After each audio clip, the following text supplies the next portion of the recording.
When the Spirit of the Lord comes upon my heart, I will dance like David danced.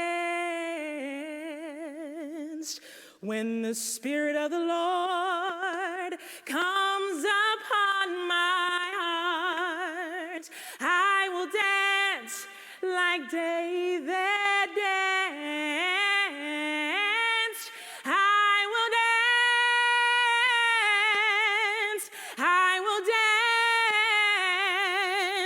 I will dance like David danced. I will dance. I will dance. I will dance like David danced. In her 2010 collection of poems, Alice Walker, most infamously known for her seminal work, The Color Purple, tells the story of harrowing trauma, tumultuous and beautiful life events, and the ongoing struggle to persevere in the midst of calamity and uncertainty. In the foreword of Walker's book, Shiloh McClain gives insight into her life.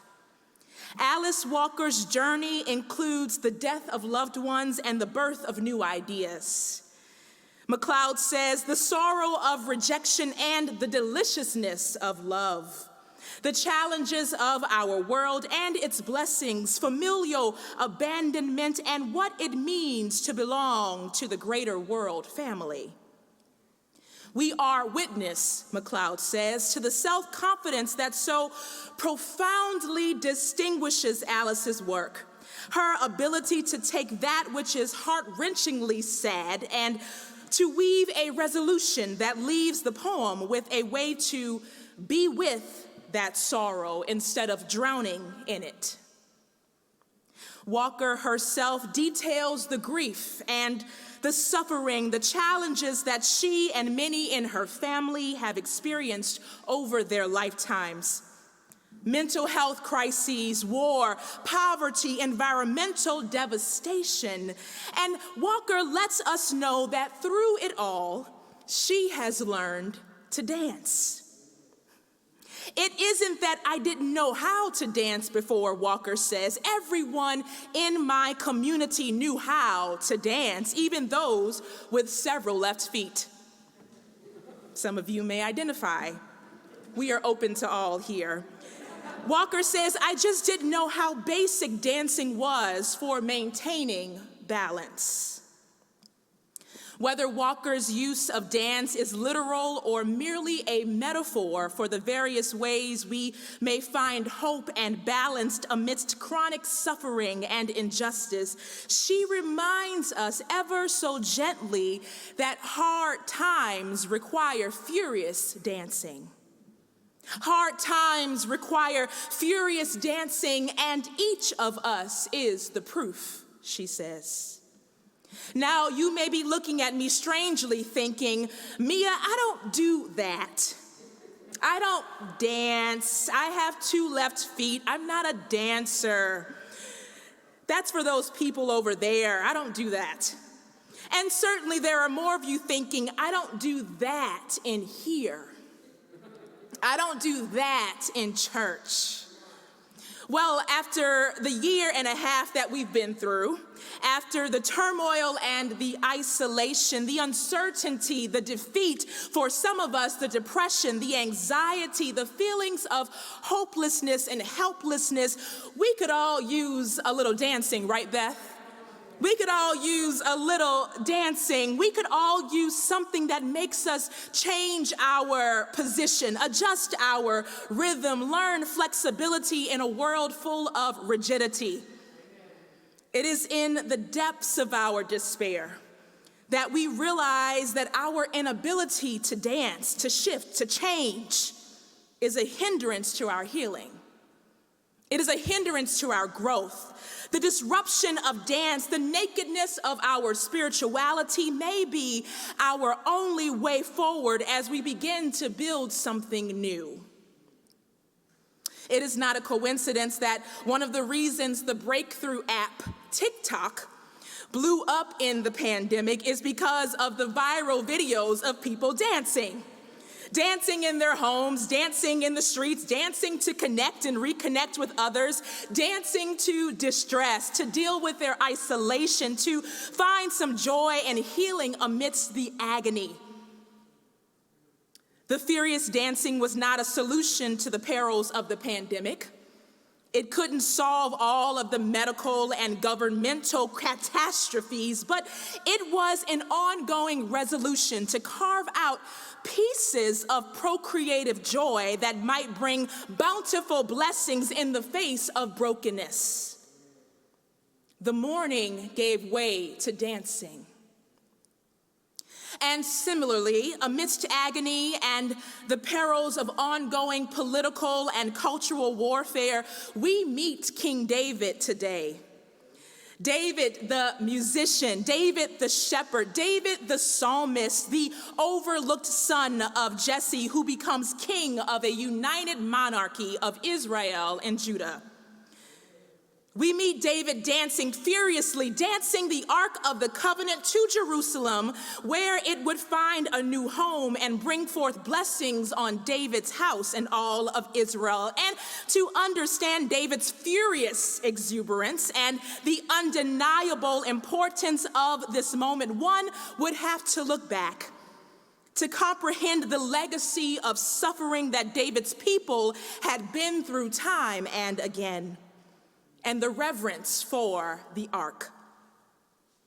The Ark of the Covenant, constructed under Moses' leadership while the Israelites were in exile at Sinai, contained the first tablets of the commandments. Now, there are many arguments among scholars and rabbis regarding whether there were two separate arks for each of the two tablets, or if it was one they stored in one ark. We will never know.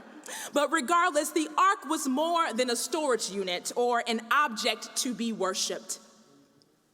In general, Judaism rejects physical manifestations of spirituality, preferring instead to focus on actions and principles. But the Ark of the Covenant was an exception.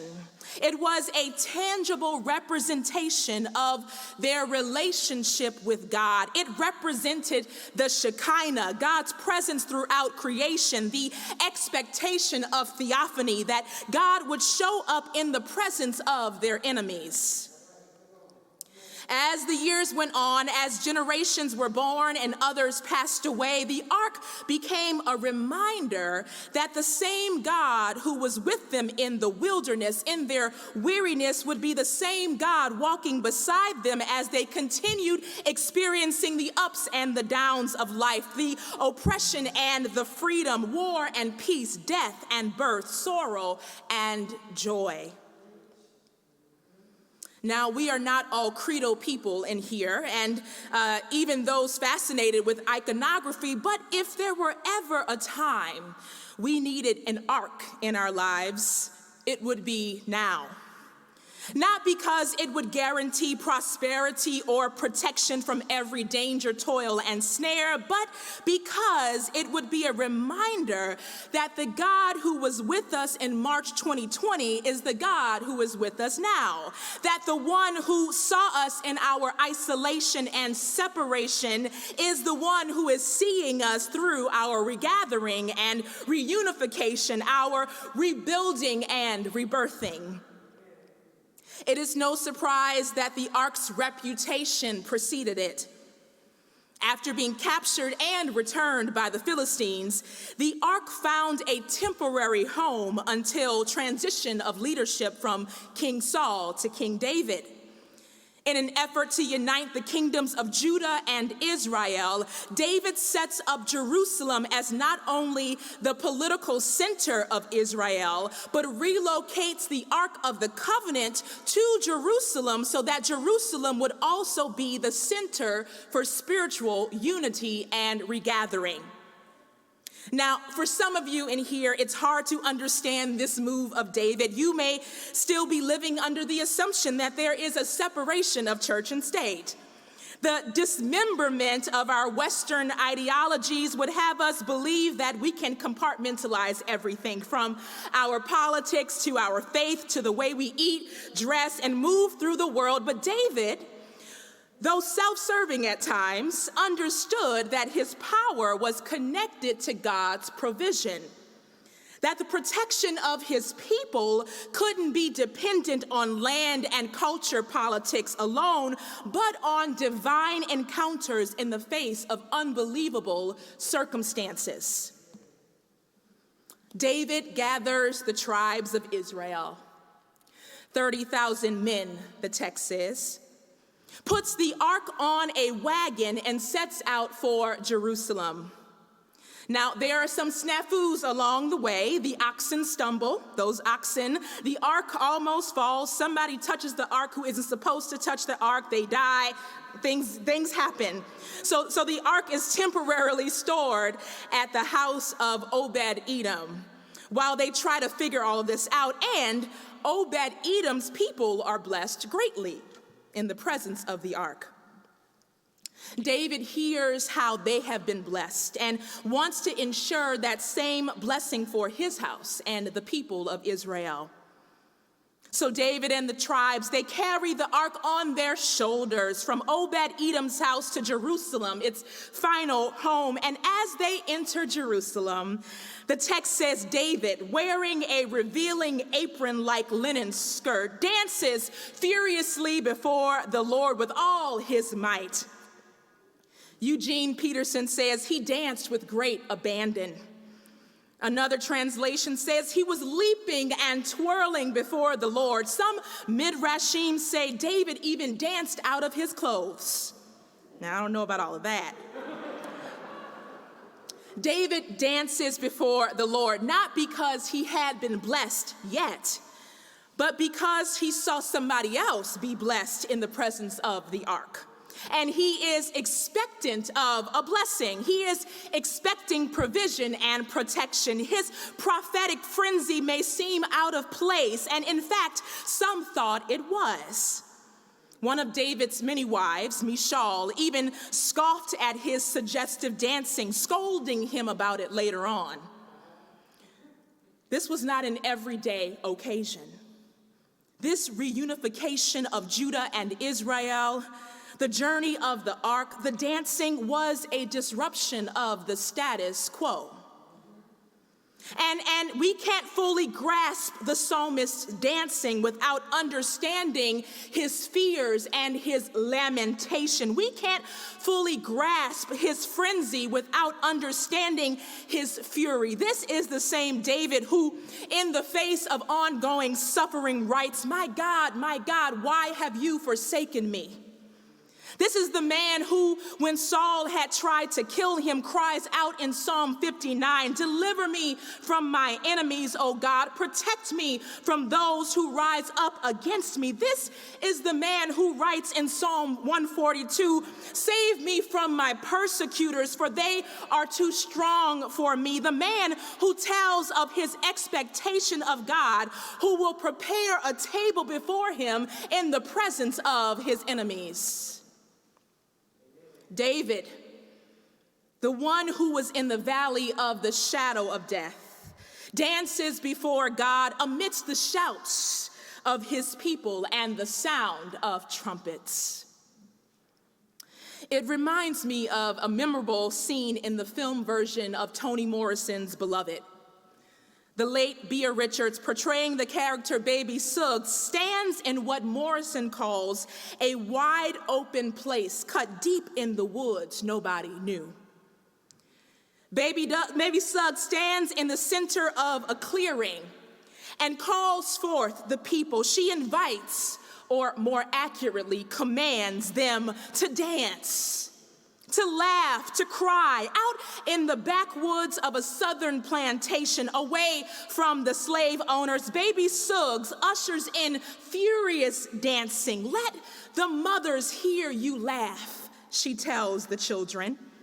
Let your children see you dance, she demands of the men. Cry for the living and the dead, she tells the woman. Dance, laugh, cry, dance, laugh, cry, away from the suffocating injustices and the devaluing of the black body on the southern plantation. Suggs proclaims that in this here place, we flesh that weeps, laughs, flesh that dances on bare feet in grass, flesh that needs to be loved, feet that need to rest and to dance.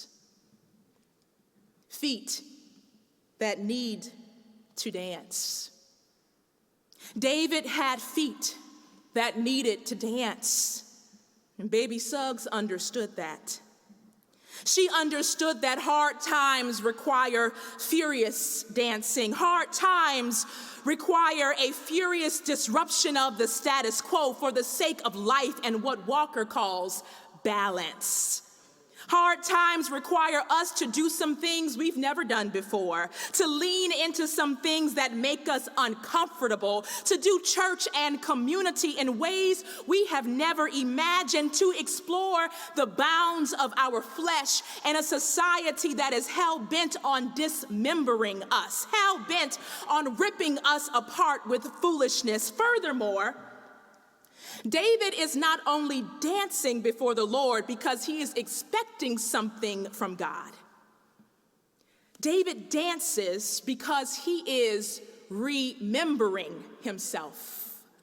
He dances because he is remembering past provisions and past protections. When we dance, we are remembering ourselves. We are remembering our bodies in a culture that has disembodied us. We are putting pieces of ourselves back together again after 16 months of estrangement. We are remembering the muscles we've forgotten existed, the gifts and the talents that help make communities like this happen and flourish. We are disrupting dangerously sedentary status quos. We are disrupting a passive existence that prefers stagnation over liberation. When we dance, we are uniting and reuniting. We are remembering the power of God that works in each and every one of us. And I don't know about you today, but like the great psalmist Whitney Houston said, I want to dance with somebody.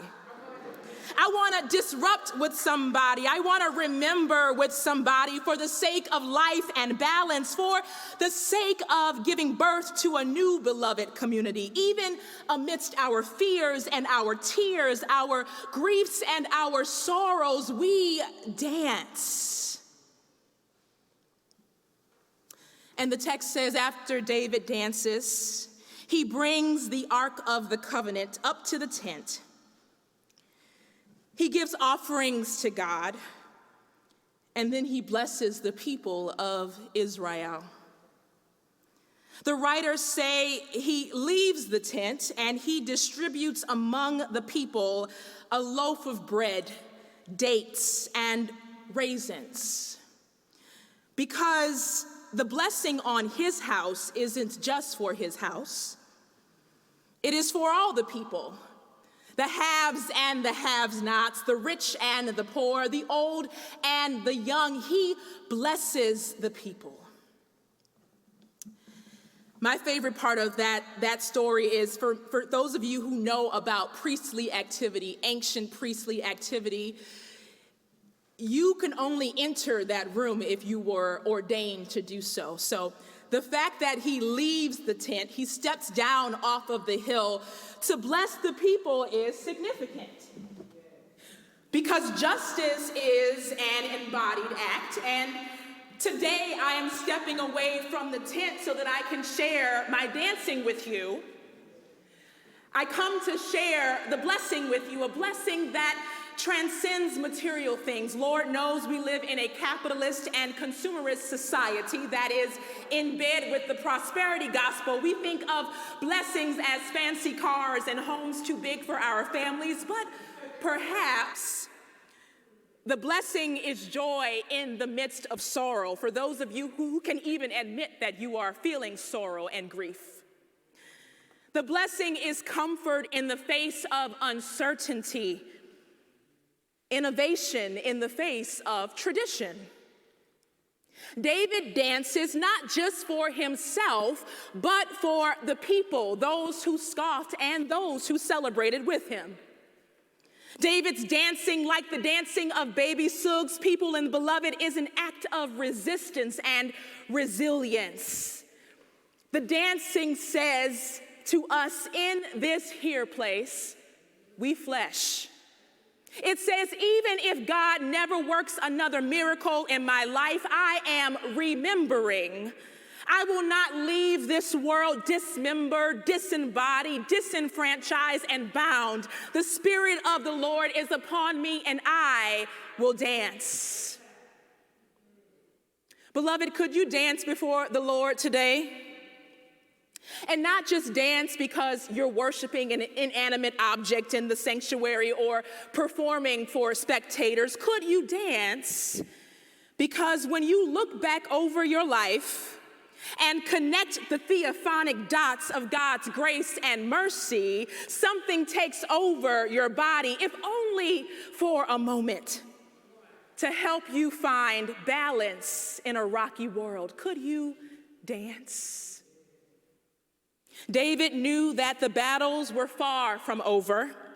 He and his people just happened to be between wildernesses. They understood that they were between exiles. They came out of one and they were going to go right back into another one. Another exile would surely come. Another wave of this pandemic might come. Another wave of grief, another wave of sorrow will come. But in the meantime, could you dance? Could you sing? Could you shout? That every day something tried to kill you and has failed.